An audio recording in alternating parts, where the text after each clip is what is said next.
querida aluna, aqui é o professor Fábio, de volta para dar mais uma super dica aqui para vocês que vão fazer a prova da UEA no próximo final de semana. Eu trouxe mais um assunto aqui, mas agora esse assunto está dentro da ótica, assunto integrante da Física 2 e também integrante do edital da UEA 2020. Essa já é a quarta série, quarto vídeo, né? A quarta dica da série de dicas que eu vou postar aí até o dia da prova da UEA. O primeiro vídeo, a primeira dica foi a respeito de lançamentos, a segunda foi a respeito de movimento circular, a terceira, que foi a passada, foi a respeito de hidrostática, e essa quarta aqui é agora referente à ótica, ótica geométrica. Na verdade, quando a gente se refere à ótica, a ótica é a parte da física que estuda a luz e todos os fenômenos inerentes a ela. Essa ótica ela se divide em duas partes, ela tem a ótica física e a ótica geométrica. Eu vou me restringir à ótica geométrica, que é exatamente a parte da ótica que se preocupa com a construção de imagens, seja por intermédio de espelhos, seja por intermédio de lentes. Mas no nosso edital da UEA, especificamente da UEA 2020, o que tem lá é espelhos. São espelhos. Tanto o espelho plano quanto o espelho esférico. Como o espelho esférico ele tem mais detalhes, eu resolvi trazer uma análise enxuta do que seria um espelho esférico e como é conjugada essas imagens, como que ele forma essas imagens. Então, o assunto que está aqui é a ótica geométrica, como eu já falei, estuda a luz. Mais especificamente, nós estamos na ótica geométrica, que é a construção de imagens. E dentro da ótica geométrica eu tenho um assunto espelhos esféricos. Primeiro, como é que eu formo, como é que eu tenho um espelho esférico? Primeiro, eu tenho que ter uma esfera, por isso que o nome vem esférico. Ele vem de uma esfera, essa esfera ela vai ser seccionada por um determinado plano, seccionada, no português claro, ela vai ser cortada ali, como se fosse uma laranja ali, cortada ao meio, né, mais ou menos ali, e essa parte que vai ser cortada, ela é tirada, ela é retirada, que é exatamente essa parte curvada aqui, que é o nosso espelho, tá? Mas aí o que acontece? Depois disso, o espelho ele tem duas partes, né? Ele tem um lado esquerdo, né? Que é a parte curvada, a parte de dentro, né? E a parte de fora, que é a parte externa, né? A gente chama de parte externa e parte interna. Quando a gente se refere ao espelho que reflete luz pelo lado de dentro, ou seja, por esse lado esquerdo, a gente chama de espelho côncavo, tá? Quando ele reflete luz pelo lado de dentro. Quando ele reflete luz pelo lado de fora, a gente chama de espelho convexo. Fábio, então, significa que tem dois tipos de espelho esférico. Sim, tem dois tipos de espelho esférico. E cada espelho conjuga a sua respectiva imagem. E nós temos que saber a classificação dessas imagens. Uma vez ou outra ali que a gente tem que calcular posição de imagem, tamanho de imagem, mas na maioria esmagadora das vezes a gente tem que saber como essa imagem se forma. Então vamos lá. Eu tenho primeiro aqui o espelho convexo. Quem seria o espelho convexo? Quando ele reflete luz pela parte de fora. Se ele reflete luz pela parte de fora, obviamente, do lado de dentro ele não vai refletir luz. Seria a parte onde tem aquele metal, né? Aquela camada ali, na parte, digamos assim, de trás do espelho. Aí o que acontece? Aqui eu tenho o eixo.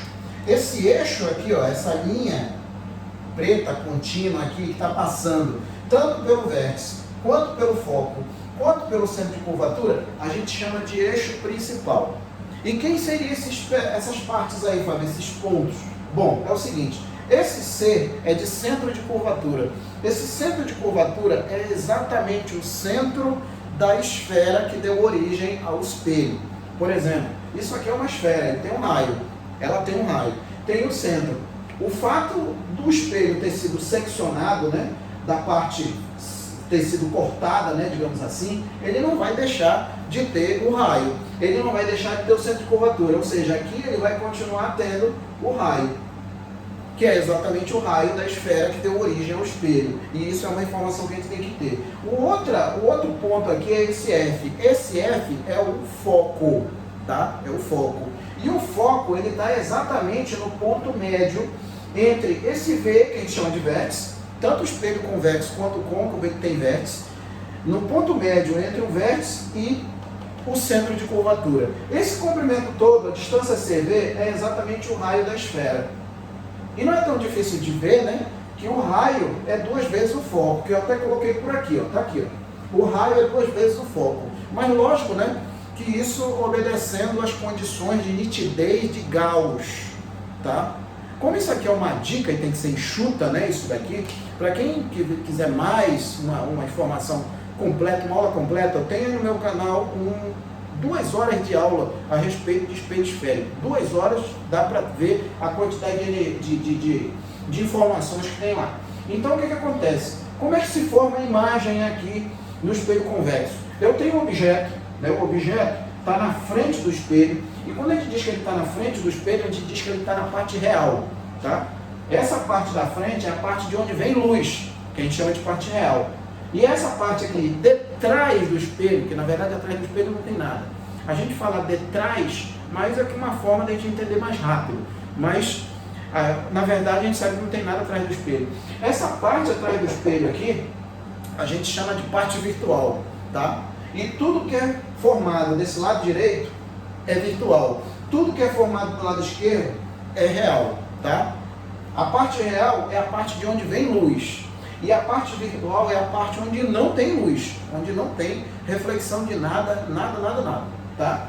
Desse lado aqui. Olha só, o objeto, ele vai formar uma imagem no espelho, que é o espelho convexo, né? No nosso caso aqui, nosso exemplo aqui é o espelho convexo. Como é que eu faço, Fábio, para formar uma imagem no espelho convexo? Eu tenho que ter pelo menos 2 raios, né? 2 raios que são 2 raios notáveis. Por que a gente chama de raios notáveis, Fábio? Na verdade, eles são raios previsíveis, que a gente consegue prever qual vai ser o tipo de movimento dele, como é que ele vai se comportar. Por exemplo, esse primeiro aqui, ó, ele está chegando paralelo ao eixo principal. Todo raio que chega paralelo ao eixo principal, ele reflete passando pelo foco. Só que tem um detalhe aqui. O raio refletido, propriamente dito, ele não vai passar pelo foco. Na verdade, quem vai passar pelo foco é o prolongamento dele. Pode ver aqui que esse pontilhado aqui que eu coloquei está passando pelo foco, tá? Esse seria um raio. O outro raio seria um outro raio notável, que é o que chega tocando aqui, refletindo no vértice, que vai refletir usando o eixo principal como se fosse a reta normal. E pode prestar atenção que tanto o raio refletido aqui, ó, quanto esse outro raio refletido, eles nunca vão se cruzar. Pelo menos na parte real, mas eles vão se cruzar na parte virtual. Porque aí o que acontece? Esse outro raio aqui, o prolongamento dele, vai me dar um cruzamento exatamente aqui. E aqui está a imagem. Pode prestar atenção que essa imagem ela é virtual. Por que ela é virtual, Fábio? Porque ela está formada atrás do espelho, né? E mais do que isso, né? Se for para a gente entender fisicamente falando isso daqui, é porque a imagem é formada pelo prolongamento dos raios refletidos, tá? E essa imagem, ela sempre vai ser menor. Ela sempre vai ser virtual, direita e menor. Aliás, isso é uma das vantagens do espelho convexo. O espelho convexo, ele tem esse poder de diminuir as imagens. Como ele diminui as imagens, naquela área ali, né, onde ele tem de espelho, vai caber mais imagens. No português claro, ele aumenta o campo visual. É por isso que esses espelhos são usados em retrovisores de carro, eles são usados naqueles que servem de vigilância, né, para corredor de supermercado, são aqueles espelhos que servem para saída de estacionamento. Então tem diversas aplicações isso daqui. A maior vantagem dele é que ele aumenta o campo visual, né? Ele vai aumentar o campo visual. E outra coisa, ele só classifica, só conjuga uma imagem, que só tem essa classificação aqui. Sempre virtual, direita e menor, tá? Aí eu tenho também aqui o espelho côncavo. O espelho côncavo, diferentemente do espelho convexo, ele vai conjugar 5 possíveis imagens dependendo de 5 possíveis posições do objeto. O objeto ele pode ter 5 posições possíveis aqui na frente do espelho côncavo. Ele pode estar antes do centro de curvatura, sobre o centro de curvatura, entre o centro de curvatura e o foco e entre o foco e o vértice e sobre o foco, ou seja, são 5 posições. Aqui eu coloquei o mais comum. Da mesma forma que a gente tem, por exemplo, lente de aumento, a gente também tem espelho de aumento. Por exemplo, quando o cara vai no dentista, ele tem um instrumentozinho redondinho que ele coloca na boca da pessoa. A primeira vez que eu vi aquilo, eu pensei que era qualquer coisa, menos um espelho. E aquilo é um espelho côncavo. E aí, qual é a situação daquele espelho ali do dentista, Fábio? Ele serve como espelho de aumento, para ele aumentar o tamanho dos objetos, de modo que ele consiga ver melhor os detalhes, né? E esse espelho côncavo, ele vai ser considerado espelho de aumento quando o objeto estiver entre o foco e o vértice. Tanto que para quê? A imagem sendo maior. É visível que a imagem vai ser maior do que o objeto. Mas por que a imagem vai ser maior do que o objeto? Porque o objeto está entre o foco e o vértice. Tá? Uma das principais aplicações do espelho côncavo é esse, como espelho de aumento. Tá? Aqui embaixo eu coloquei um outro exemplo do objeto em outra posição. Aqui, na primeira parte, ele está entre o foco e o vértice. Aqui ele está entre o centro de curvatura e o foco. Pode prestar atenção que a imagem ela não está mais atrás do espelho. A imagem não é mais virtual, ela é real. E toda imagem virtual, não esqueça disso, toda imagem virtual ela é direita, tá? Ela é direita. É a mesma situação do espelho plano. Quando você vai pentear seu cabelo, vai fazer a barba, você se posta na frente daquele espelho do seu banheiro, você não se vê de cabeça para baixo. Então significa que essa imagem ela é direita. Sendo direita, ela é virtual. Ela é formada atrás do espelho. É a mesma situação que eu tenho aqui do convexo, tá? Então aqui a imagem ela é virtual. Pode prestar atenção que ela é direita. Ela não está sendo vista de cabeça para baixo, no português claro aqui, né? Agora aqui não. Aqui a imagem é real. Tá, Fábio, mas a imagem real ela é sempre invertida? É. A imagem real ela é sempre invertida. Outro detalhe também, ó. A imagem virtual está sendo formada atrás do espelho. A imagem real à frente do espelho. Por quê? Porque a imagem virtual ela é formada pelo prolongamento dos raios refletidos aqui, ó. Pelos raios refletidos. Já a imagem real ela é formada pelos raios refletidos propriamente ditos. Aqui são prolongamentos, aqui são os raios refletidos propriamente ditos, tá? E aí o que acontece aqui, ó? A imagem ela é sempre invertida. E mais do que isso, a imagem virtual ela não pode ser projetada.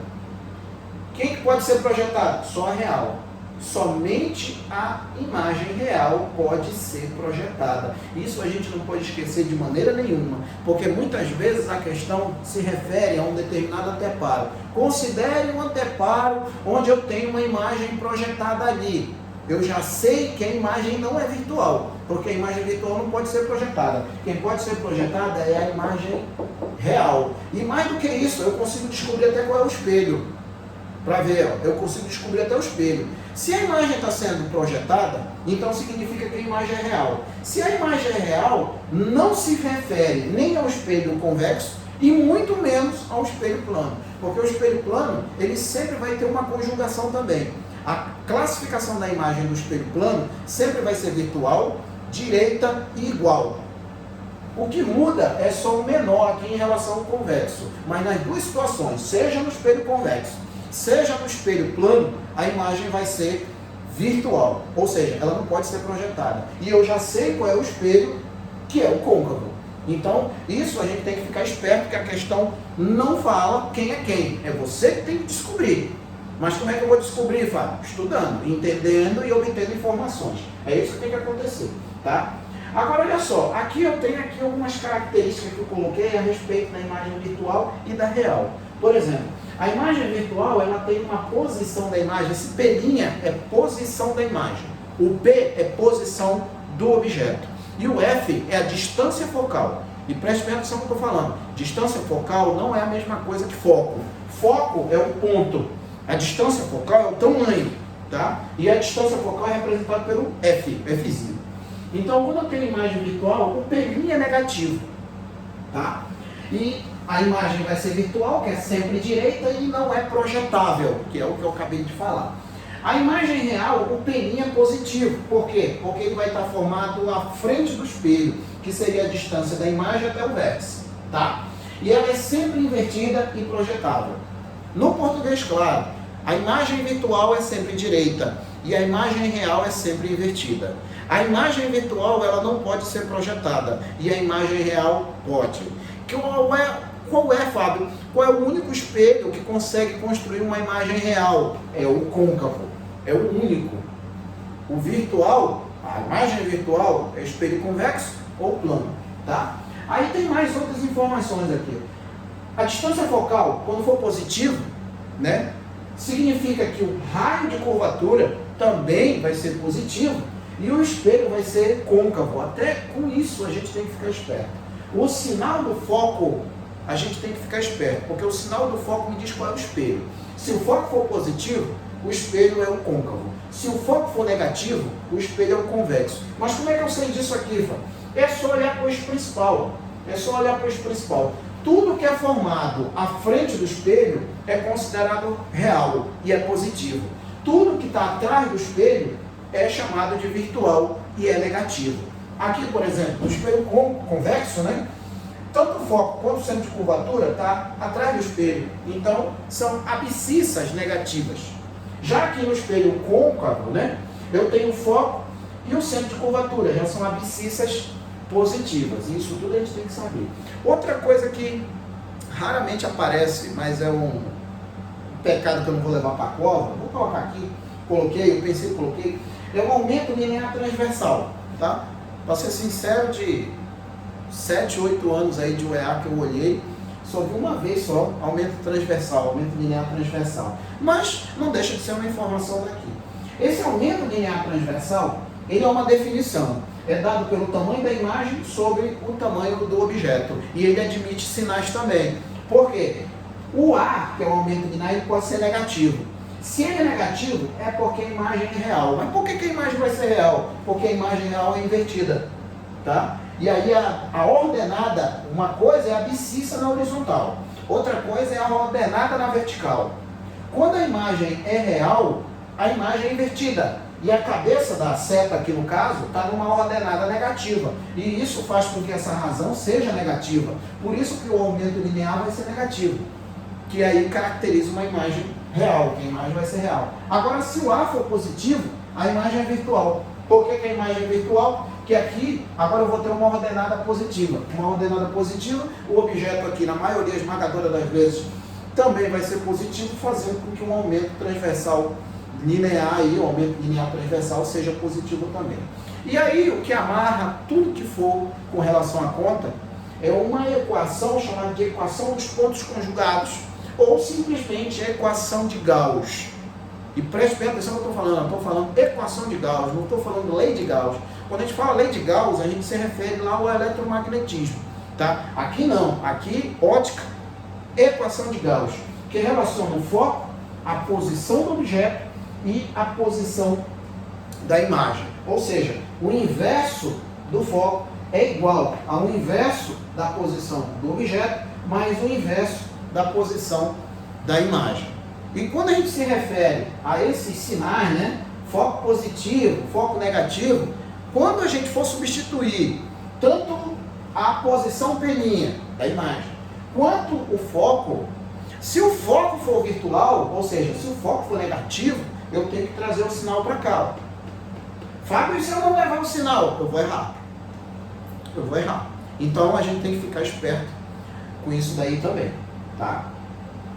Então, meus queridos, isso aqui era o que eu tinha rapidamente assim, né? A respeito de espelhos esféricos, tá? Essa é a nossa dica número 4.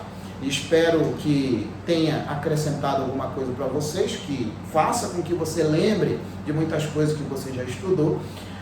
Lembro, né? Relembro o que eu já falei nesse vídeo aqui, eu relembro que se quiser saber mais informações, aí no meu canal tem uma aula de 2 horas só a respeito de espelho esférico. Todo conhecimento intuitivo tem lá. Isso aqui é só dicas, isso aqui não é uma aula, e sim uma dica, tanto que é pouco tempo, mas tem uma aula aí de 2 horas. Não somente de espelhos esféricos, tem de espelho plano também. Mas quem quiser dar uma olhada, dê uma olhada lá, tá? Então é isso aí.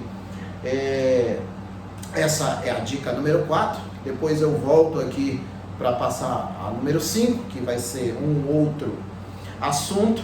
Eu peço que, se você achou legal essa iniciativa, curte aí o vídeo, curte, comenta aí, ajuda aí a gente continuar, digamos assim, produzindo material de qualidade, ainda mais esses rápidos, para fazer a gente lembrar alguma coisa aqui, outra acolá, de modo que a gente consiga fazer uma boa prova, tá? Então é isso aí, tá bom?